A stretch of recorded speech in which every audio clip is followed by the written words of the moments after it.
Hi friends, good morning. ఏం చేస్తారు? ఎలా ఉన్నారు? మేమైతే బాగున్నాం. ఇంకా ఈరోజు వచ్చేసి ఒక టాపిక్ మాట్లాడుతున్నాం. అది ఏంటంటే, ఎప్పుడు మనం ఎదుటోళ్ళకి నచ్చేటట్టు ఉందా అని అస్సలు అనుకోవద్దు. ఎందుకంటే ఇప్పుడున్న ప్రస్తుతం జనరేషన్ ఎట్లుందంటే అవసరాన్ని బట్టే మాట్లాడతారు, అవసరాన్ని బట్టే మనతో ఉంటారు. అట్లాంటప్పుడు మనం కూడా ప్రిపేర్ అయి ఉండాలన్నమాట. వాళ్ళు అవసరం బట్టి వచ్చినప్పుడే మనం వాళ్ళతో ఉండాలి. వాళ్ళ అవసరం అయిపోయినాక వెళ్ళేటప్పుడు మనం కూడా వదిలేసుకోవాలి. ఎప్పుడు వాళ్ళతో ఒకేలాంటి రిలేషన్ తోటి మనం ఎంత ఎమోషనల్గా వాళ్ళని ట్రీట్ చేసినా వాళ్ళు మనం అంతే ఎమోషనల్గా ట్రీట్ చేయాలంటే అది జరగని పని అనమాట. ఒకటి ఏంటంటే ఇక ఇప్పుడు ఉన్న ప్రస్తుతం ఉన్న కల్చర్ అట్లుంటుంది అనమాట. ఏంటంటే ఇప్పుడు 4 సార్లు నువ్వు సాయం చేసి ఇక ఏదో ఒక పరిస్థితిలో నువ్వు ఒక్కసారి సాయం చేయకుండా ఊకున్నావు అనుకో, నువ్వు 4 సార్లు చేసిన సాయం ఒకరికి చెప్పరు.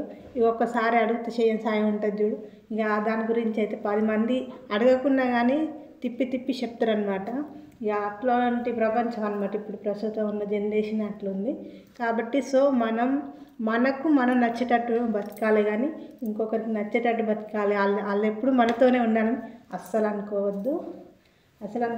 ఎందుకంటే ఇప్పుడు అవసరాన్ని బట్టి తిరుగుతారు అంతే జనం.